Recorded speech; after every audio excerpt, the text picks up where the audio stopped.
Assalamualaikum warahmatullahi wabarakatuh. Berjumpa lagi guys bersama saya Arya S Tutorial. Oke, di video kali ini kita akan membahas seputar Microsoft Word dengan judul 6 kebiasaan-kebiasaan salah dalam menyeting di Microsoft Word. Oke, mari kita mulai pembahasannya. Pertama, ukuran F4 itu bukan ukuran legal. Ya, kita ketahui bersama kebanyakan orang yang ingin menyeting dokumen yang tujuannya untuk dicetak atau di-print menggunakan kertas M4, tapi mereka malah milih ukuran legal. Itu cara yang salah kawan-kawan. Kenapa? Karena ukuran legal itu sejatinya lebih panjang daripada ukuran F4. Terus bagaimana sih setting ukuran F4? Oke.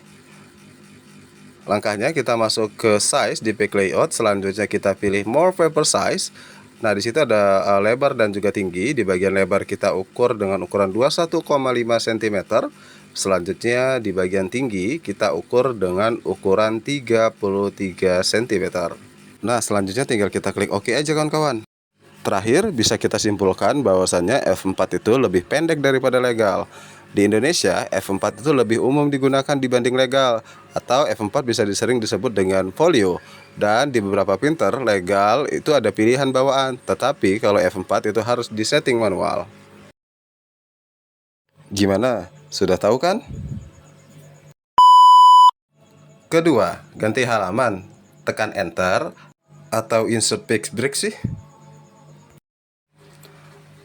Oke kawan-kawan, kebiasaan kita yang kedua adalah kita biasanya menekan enter saat kita ingin pindah halaman dari halaman sebelumnya ke halaman selanjutnya. Nah, kebiasaan kita ini sebenarnya adalah kebiasaan yang salah. Baik, kita contohkan, kita tekan enter, maka masuk ke halaman berikutnya. Nah, setelah masuk ke halaman berikutnya, anggaplah di halaman kedua ini telah kita isi. Ini saya contohkan adalah saya isi tabel.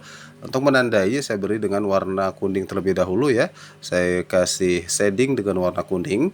Nah, setelah saya beri shading dengan warna kuning, apakah nanti ada perubahan saat misalkan di halaman pertama itu ada kesalahan dan harus dikoreksi dan sebagian harus dihapus. Setelah kita hapus ya nantinya di halaman pertama, apakah nanti di halaman kedua itu akan berubah? Nah, seperti ini kan kawan. Halaman kedua jadi rusak. Ini kalau ada 2 halaman. Gimana kalau ada halamannya lebih banyak? Bisa 100 halaman ataupun 50 halaman. Maka yang rusaknya juga makin banyak. Jadi, kebiasaan-kebiasaan ini kita hindari. Oke? Terus gimana sih cara yang benar? Nah, cara yang benar adalah kita menggunakan fungsi dari menu insert, terus kita pilih page break. Nah, saya contohkan di sini ya, kita pilih menu insert, terus kita pilih page break. Oke, setelah kita pilih page break, nanti akan muncul sama satu halaman baru ya, satu halaman tambahan dan kita contohkan sama, kita berikan table. Terus tabelnya kita warnai terlebih dahulu ya sebagai pembanding. Oke. Tag highlight bukan, kita pakai shading. Oke, setelah kita pakai shading, kita lakukan hal yang sama. Anggap saja di halaman pertama ada kesalahan dan harus dihapus. Nah, kita lihat di halaman kedua tidak berubah apapun. Artinya walaupun terjadi pengeditan di halaman sebelumnya, maka halaman yang kita berikan page break itu tidak berpengaruh sama sekali. Jadi kawan-kawan, pada intinya saat ingin menambah halaman atau masuk ke halaman berikutnya, kalian bisa pilih page break karena page break tujuannya adalah pindah halaman secara langsung dan teratur. Sedangkan enter itu adalah tujuannya pindah baris atau paragraf. Jadi bukan untuk pindah halaman. 3. Tab dan spasi atau left indent sih. Oke kawan-kawan, kita bahas. Nah, di sini ada contoh surat. Surat itu ada tanda tangan di bagian bawah. Nah, kebiasaan kita adalah menggunakan tab dan ditambah dengan spasi untuk menyusun bagian tanda tangan itu biar terletak di bagian sebelah kanan. Oke, kita contohkan, kita tab terlebih dahulu. Selanjutnya di bagian tulisan ketua pelaksana kita tab kembali. Oke, setelah kita tab, kita lihat, kita tab sekali lagi, ternyata berlebih. Nah, biar dia presisi dan dia berada di center, kita tambahkan dengan spasi. Selanjutnya di bagian nama juga kita lakukan yang sama. Kita lakukan tab, selanjutnya kurang rapi, terus kita tambahkan dengan spasi. Nah, sebenarnya kawan-kawan itu adalah cara yang salah. Kenapa cara yang salah? Karena kebanyakan saat di mode print itu akan berubah formatnya atau berantakan kembali.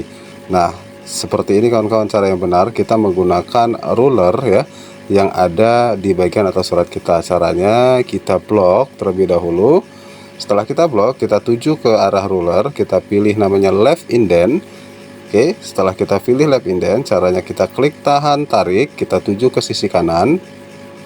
Nah, setelah sampai di sisi kanan, jangan lepas dulu blokannya, kita masuk ke center. Nah, setelah kita pemerataannya menggunakan center, hasilnya pun rapih dan insya Allah saat di print itu tidak ada kendala ataupun tetap rapih hasilnya kawan-kawan. Begitu. Keempat, galau nih, nanggung banget, satu atau dua ya. Nah, untuk kasus seperti ini, gimana sih solusinya? Seharusnya ini kita jadikan satu surat saja, karena kita lihat di halaman kedua itu nanggung banget kan kawan, hanya satu baris saja. Nah, bagaimana sih caranya untuk menjadikan hanya dalam satu halaman, tidak menjadi dua halaman yang isinya sangat sedikit atau nanggung banget? Caranya kita masuk ke page layout, selanjutnya kita pilih margin, di paling bawah kita pilih custom margin. Oke, kita klik custom margin. Nah, di sini kita atur kawan-kawan, terutama di bagian top dan juga bottomnya atau di bagian atas dan bagian bawah. Kita atur untuk bagian atas dan bawah, kita perkecil disesuaikan kawan-kawan. Di sini saya tulis angka 1. Selanjutnya kita klik OK. Oke, setelah saya klik OK kawan-kawan, yang tadinya dua halaman yang isinya nanggung banget, sekarang hanya menjadi satu halaman dengan mengatur lebar dari margin kita.